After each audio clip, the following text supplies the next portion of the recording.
Hello, you beautiful people. My name is Mark Love, and this is Conversations with Our Daughter, a limited series podcast wherein my wife Jackie and I chat to our adult daughter Lauren about her experience of school and life in general prior to her diagnosis of Autism Spectrum Disorder at the age of 16. Now, we love words and we're not easily offended, so you might find some of the language or humour questionable, in which case, thank you for listening and toodaloo. However, if you can look past the occasional lapses into dad jokes and the obvious inadequacies of our recording setup, you'll hopefully get to enjoy some insights into the everyday experience of autism from an eloquent and thoughtful young woman who can see and understand both sides of some of the issues associated with this strange and baffling condition. Anyway, enough of all that. Let's get on with it, shall we?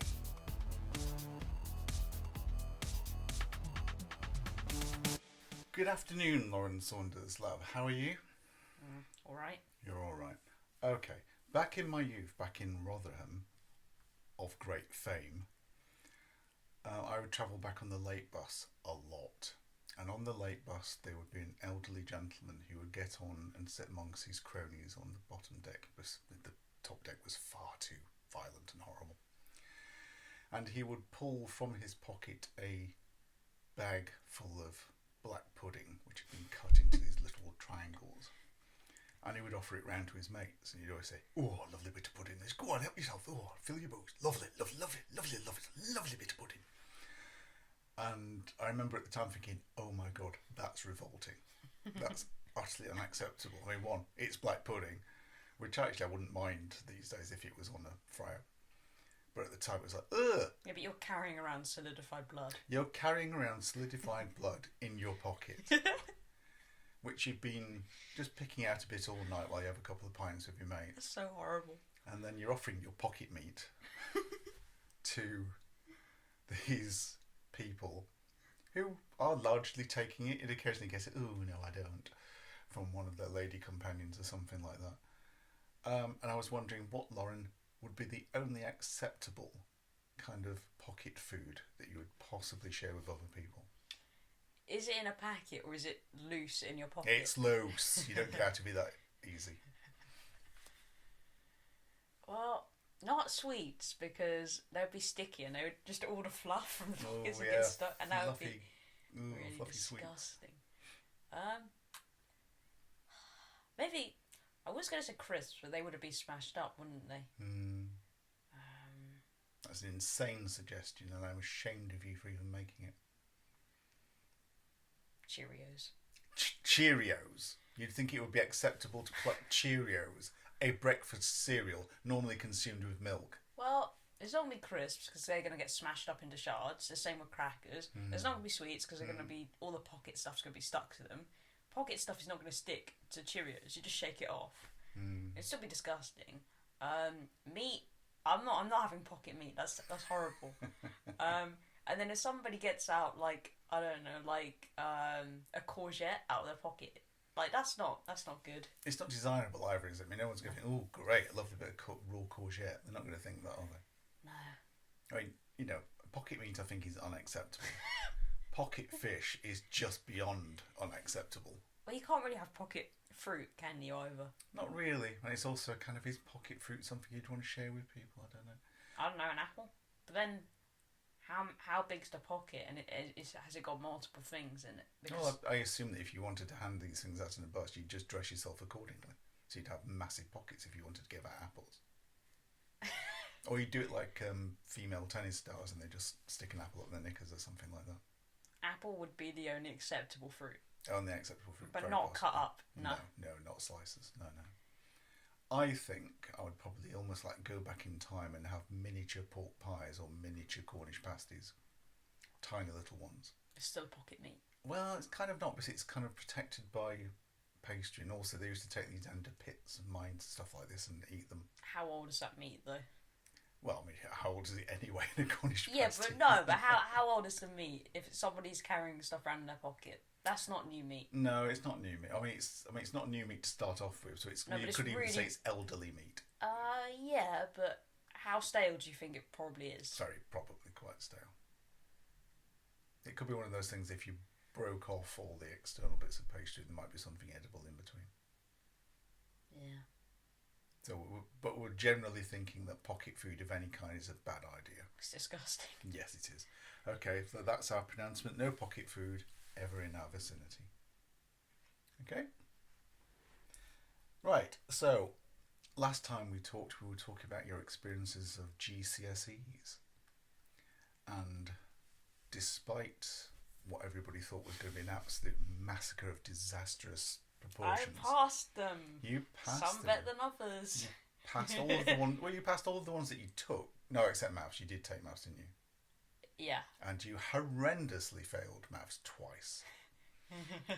But that was never not going to happen because you and numbers are strangers, and you regard them as being hostile. I don't necessarily regard them as hostile. I regard the people trying to teach me how to use numbers as hostile. The numbers themselves I don't have a problem with. They just don't make any sense to me. I mean, we've discussed this many, many times before, but there seems to be a total lack of understanding amongst people who understand maths when someone doesn't. And they almost take it personally, don't they? I remember one of the retake teachers I had at like maths retake class. She was used to teaching the higher classes. So I imagine the maths teachers just like drew straws, and whoever drew the short one had to teach the retake class because no one wants to do that. Anyway, so she was explaining how to do this method, and then she was going, well, obviously you do this, and next, well, obviously you do this, and next, obviously you do this, and obviously your answer is this. And it was not something simple to someone who is terrible at maths. And that's how she explained things, and she would just always say obviously at every stage.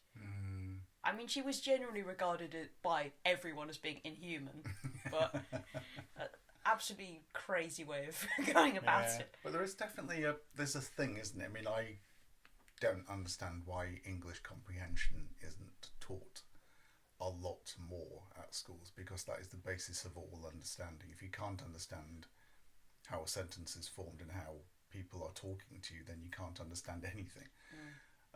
So if you've already got like potentially not terribly good comprehension, then someone's throwing these abstract mathematical concepts at you, which seem perfectly logical to them, but are mystical and full of formulas like a science, and we have to take their word for it that they all make sense. And I suppose that's another thing. It's because we tend to be more creative. We're not good at just taking people's word for things that things make sense. We have to find these things ourselves, especially when it's not something visual. Yeah, that's another thing. I mean, most maths is bleak to look at. It just is. It's just a series of numbers with a stick underneath them. It's not attractive, is it? I don't feel hostile towards the actual numbers, just the way that maths looks. It's just ugly. So we as you can probably understand from this dear listener, maths did not go well. She failed it miserably. Probably no one has failed it more than you failed it, did they? Well, I only retook it once and failed to the same degree. But it was causing you an absolute torrent of anxiety until we said to you, look, fuck it off. I know everybody keeps pressing on you that this is important, but we can teach you the basics of keeping your accounts in order, and you'll still mess it up because you will, but we'll be there to help you with that. But that I would not let you anywhere near a job where mathematics was important to that job, because I would fear for the safety of people around you. I wouldn't be let near that job. No, I don't think you'd ever be able to convince anyone that you were up for that. And it's just one of these fallacies that you do need to do quite high level maths just to get through life, and it's just not true. We kind of ran the accounts for a rock band at one stage. It's literally just money comes in, money goes out. That's it. That's as complicated as my mathematical use has been since then. So we kind of said, you don't have to worry about this. And finally, you believed us rather than everybody else. I think it gets really forced down your throat when you're in sixth form, and even before then. oh, you need maths and English. You can't fail either one of those. And it's like, well, if you've retaken something and you failed it again, what's the chance you're going to be able to pass it? Yeah. I mean, we just wanted you to try, and you did, and it was appalling. I tried harder, probably the time of the retake. Yeah. And I got one-to-one help. Yeah. And it still went just as badly wrong. Yeah, it's just never going to be your subject. So I think, personally, by finally managing to convince you that we were right, and the educational propagandists might need to rethink this, that it wasn't going to ruin the entirety of your life. You relaxed a bit more, and then that allowed you to do better in the other subjects. But you get told, and the way that you're told about it, it's this very like rigid, not very flexible thing of, oh well, you've made it into sixth form because you got the grades you needed to get for everything else. But there's this one thing that you're bad at, because you can't be bad at just one subject. You've got to be good at everything. So you've got to retake it. But I think it just, that sort of goes round and round in my mind, especially when they were telling me that. It was kind of like, you can do your A-levels, but it's kind of felt like you wouldn't be able to progress in life unless you had this other qualification. Yeah. And you're told that, probably even before GCSE. Yeah, they do, and I understand why they do that, because they want the kids to take it seriously and they want them to do as well as they can with conventional subjects, but it's not true. It felt like, okay, well, you've got into sixth form, that's as far as you'll get. If you don't get your maths, you'll never get a job. Yeah. So I'd say in some respects you did well despite that kind of pressure being put on you in some respects. And you did really well. You got something like 9 GCSEs. 9 or 8. Yeah, you certainly. A lot. I mean, I got 6, and you definitely did better than I did. Swine. But now you are the most educated person. Thank you, dog. in the house, well, you're going to be the most educated person in the house. Yeah. But at this time, obviously, we were thinking, oh right, well, she pulled this out of her arse. No one expected Lauren Saunders Love to do well in her exams, but she did. Or ever. No, and we were absolutely delighted. We were absolutely thrilled, and it was all your work. The only thing that we'd done was, again, talking you out of some of the stress, trying to clear your brain so you could just get on with the other stuff. But the essays you wrote yourself, everything you did yourself, the ideas you had yourself, you'd talk over things with us, but that was just fun to do. So, I mean, the obvious thinking was, from our point of view, was, well, now she obviously wants to do A-levels, that's good. It's going to be a breeze, because she'll have learnt from this that she can do it, and she will have confidence. She'll storm in there, misconfident, and she'll just excel. Now, didn't quite happen like that initially, did it? No. What would you say you were feeling like in that 6 weeks before you went into A-levels? Very, very anxious, because I knew it was going to be different. And I think maybe some teachers had alluded to the fact it was going to be a lot harder, or it was going to be like a jump up from GCSE. So I think when I'm told things like that, I really fixate on them, and they go over and over in my mind. And I think I was worried about who I might be taught by, if I'd have different teachers, and then how big my classes be, who I'd be with, all these type of things. So I think basically what you've highlighted there is that talk that teachers necessarily give to kids to prepare them for A-levels probably works for a good 70% of the class. But if anybody is in there with autism like you have it, it instills fear, doubt, and just puts you into a spiral of negativity, which is what I recall from those 6 weeks before you went back to school. The honeymoon period of you doing well was literally about a week, because you were worried from the beginning of the holidays until you got the exam results about getting the right results and what A-levels would mean anyway. And then very quickly they don't matter, because you're doing the next thing. Yeah, and that's it. You were, oh well, I've done quite well. Oh no, I'm worried about the next stuff now, because it's going to be very, very different. Oh God. And those brief, precious few days where you weren't actually stressing about something, but then you went straight back into stress mode. And, they are right. It is different. It's a lot more analytical. It's not just kind of, Abraham Darby III and the first Iron Bridge or something like that. It's now, it would be, what was Abraham Darby III thinking before he... It was a lot more fact retention before. Yeah. Not that you didn't have to have writing skills, you did, but if you if you like retained enough facts and included those in your answers to something like history or geography, it can be all right. Whereas at A level, it was, especially in history, like you need to be a lot more analytical than you ever were before. This is why I'm not a great fan of quiz shows, because quiz shows to me are GCSE parroting, remembering, you know, who invented the torpedo, all that kind of like stuff, and pub quiz stuff, and people feel really, really good when they get those questions right. But it's not what was the context behind the man inventing the torpedo, why did he invent the torpedo, what was going on at the time to make him want to invent something which exploded underwater. Because with the fact retention, you don't actually have to be very intelligent, you just have a good memory for certain details. Yeah. So that's it. You were suddenly, I mean, to me it seemed to be that you were actually crossing from the thing you had the most problem with, actually just remembering stuff, into the stuff that you did naturally well, which was questioning and analysing stuff, sometimes ad nauseum. So I couldn't understand the worry at all. It was like, well, you know you can do the writing, you know you can do all these things. Yeah, but I think I just didn't know I had those skills, because I probably was quite analytical when we had conversations, but that hadn't necessarily occurred to me at the time. Yeah. But I mean, you'd had some experience, which you'd done English literature, and that was a lot more analytical than all the other subjects. But you'd done really well at that. Although I got my O-level English earlier than you did. Yeah, but who got better grade? Yeah, you did. So there was that gap in the understanding. She's done this. She's got the reward. She's got the plaudit. She must now know that she's not a cabbage on legs. She must know that she has the skills. But you still didn't, and there was still an awful lot of trying to build you up.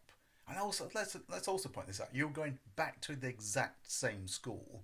Yes. With the exact same staff. Yes. Quite a lot of the exact same students. Some, yeah. Some.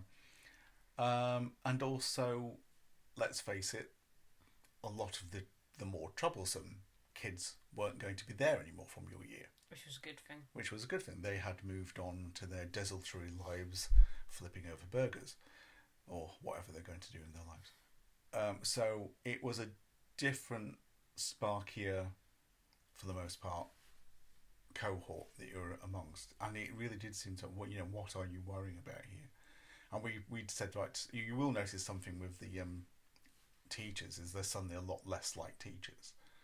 It's suddenly a lot more like their colleagues. And is that, I mean, how quickly do you think you relaxed into the new educational regime? Well, I remember in the summer, I'd never had nosebleeds before, and I got so worried about them. I started to get them, and I really wanted to be prepared, and I was reading some of my books for English literature before I started the course, and I got a nosebleed while I was reading one of those books, and I generally still have bloodstains in it from that. Wow.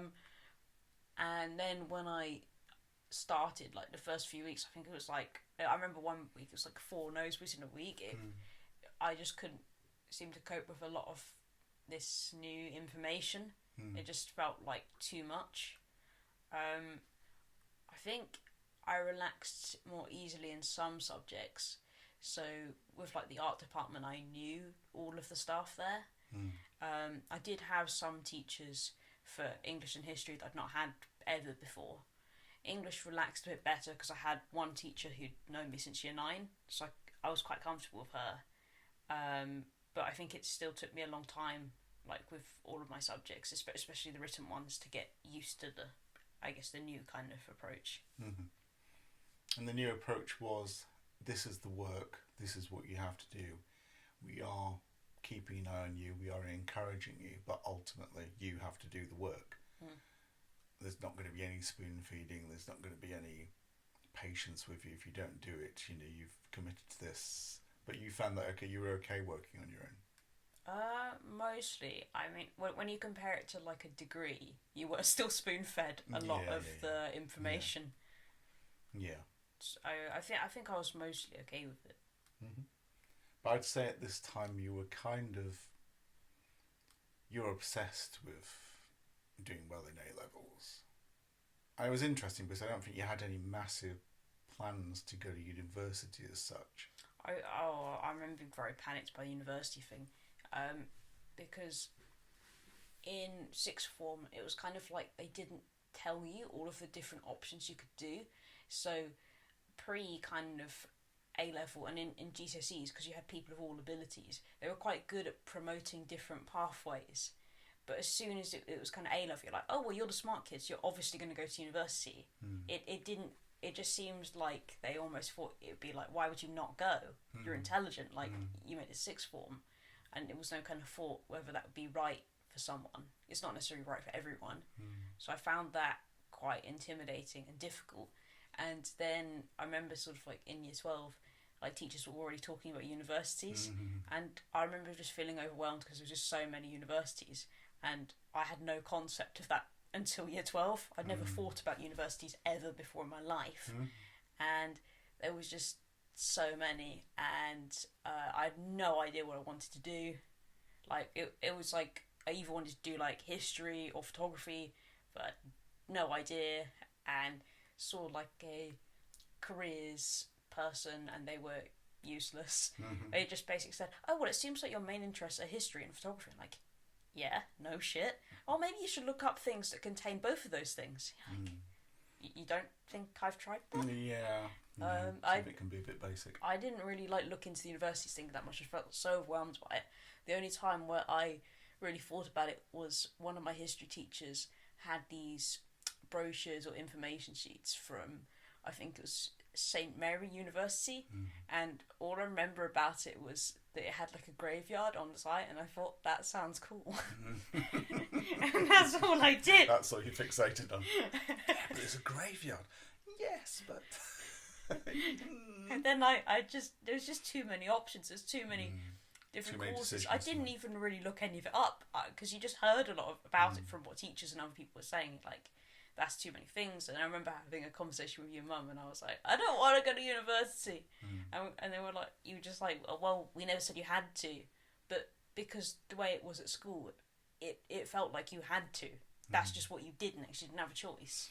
Yeah, when I was at school, what's slightly disturbing is obviously I'm coming up to 60, and my careers advice wasn't much different to yours. It was like literally there were two choices. You either went to university or there was coal and steel, and that was it. And I still remember one of my classmates basically saying, I want to become an air stewardess. And the career teacher, you can't become an air stewardess, there's no airports in Rotherham.